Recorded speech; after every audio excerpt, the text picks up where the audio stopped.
Xin chào các bạn. Đây là một video ngắn tôi hướng dẫn các bạn cách đấu nối cái đầu đo khí của Uniforce. Có cái model là Uniforce 500DT. Đầu tiên thì các bạn sẽ tháo cái hộp mặt trước của nó ra.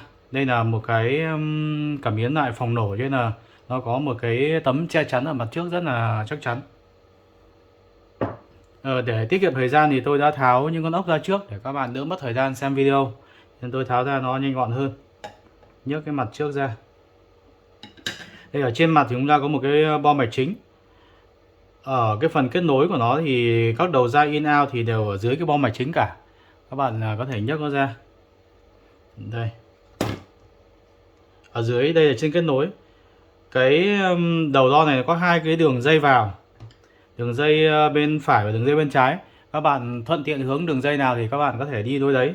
Ở đây tôi chỉ hướng dẫn thôi, và nó có sẵn cái đường dây đi bên phải, tôi sẽ đi bên phải cho thuận tiện. Ở đây tôi có một cái bộ hiển thị.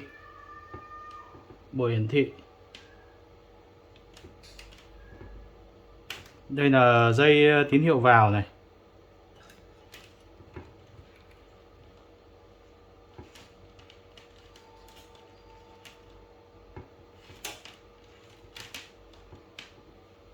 Đây là dây âm.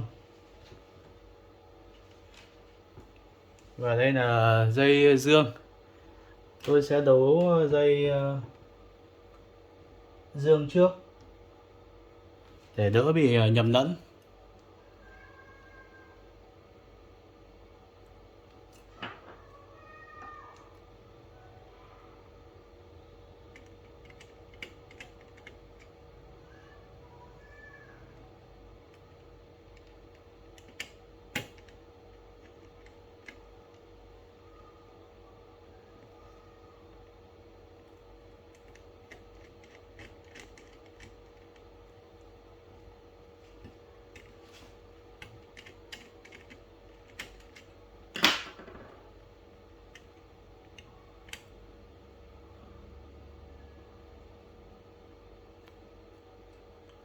Các bạn đợi chút, cái này nó hơi khó đấu tí.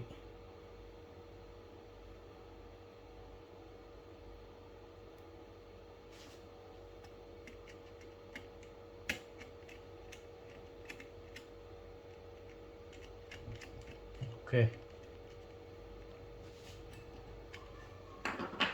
Tiếp theo nữa là dây tín hiệu.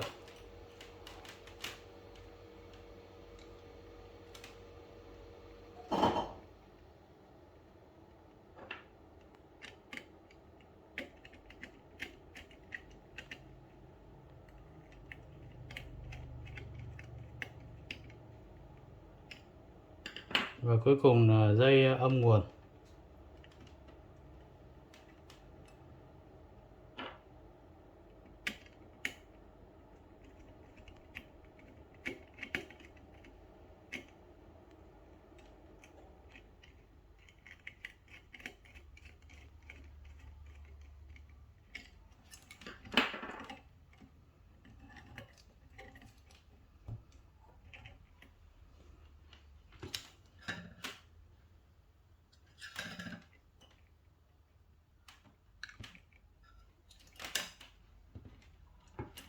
Ok.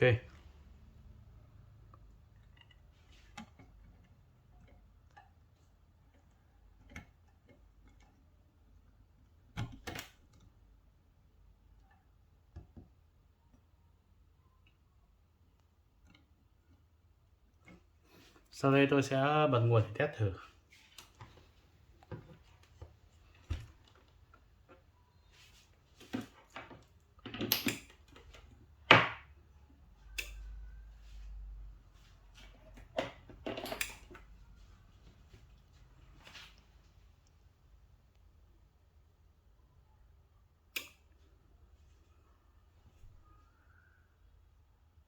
Các bạn đợi chút để thiết bị khởi động.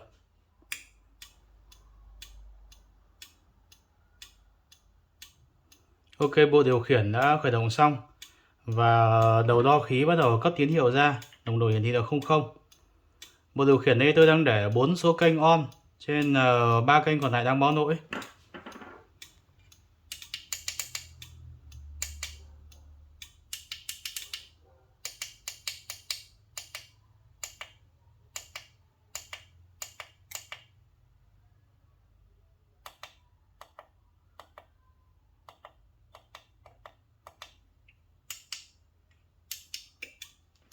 Ok.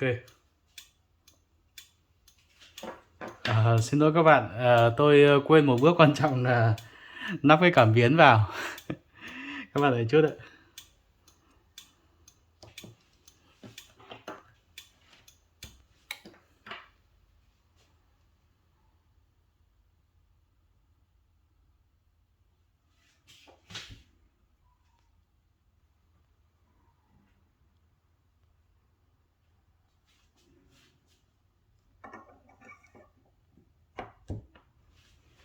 Ok.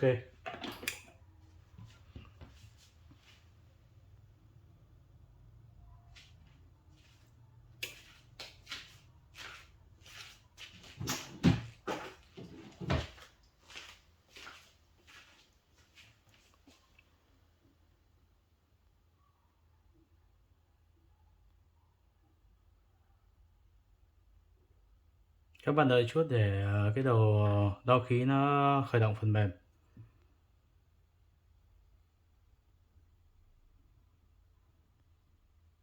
Ngày hiệu chuẩn.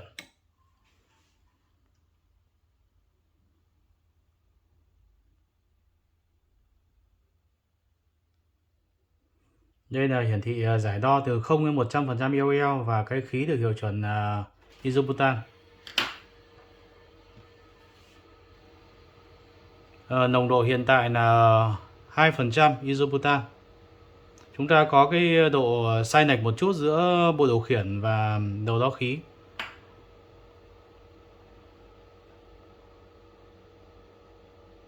Rồi, ok.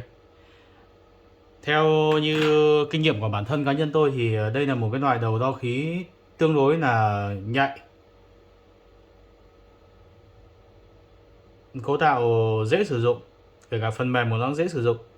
Chút nữa tôi sẽ làm một cái video hướng dẫn các bạn cài đặt nó. Sau đây tôi sẽ test với một cái bật lửa gas. Đây là một cái bật lửa hết gas, hết ga rồi. Hết ga rồi thì trong bật lửa thường người ga người ta cũng dùng butan. Nhưng mà cái nồng độ của trong bật lửa rất là lớn. Do vậy các bạn, nếu mà các bạn không có kinh nghiệm nhiều cho cái việc test thì tốt nhất là không nên dùng bật lửa để test mà dùng bình khí chuẩn. Nhưng mà tôi làm một cái video ngắn, tôi hơi lười lấy bình khí chuẩn nên tôi sẽ test cho các bạn xem bằng bật lửa. Bật lửa hết ga.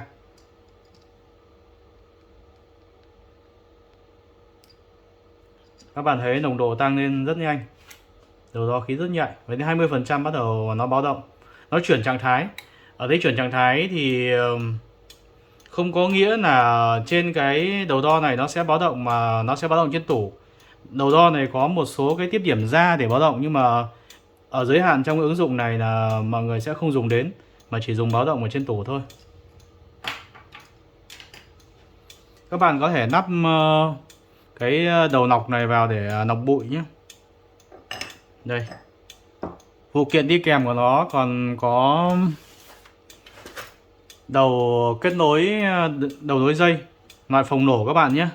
Uniforce cấp rất là đồng bộ và tôi thấy là rất là xịn sò. Cái đầu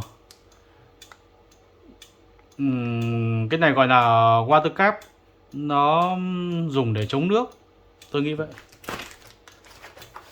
Chúng ta có một cái tuner vít.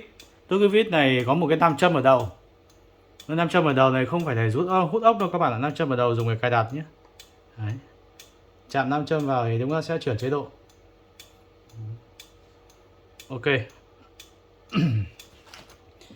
Video của tôi đến đây là kết thúc. Cảm ơn các bạn đã theo dõi.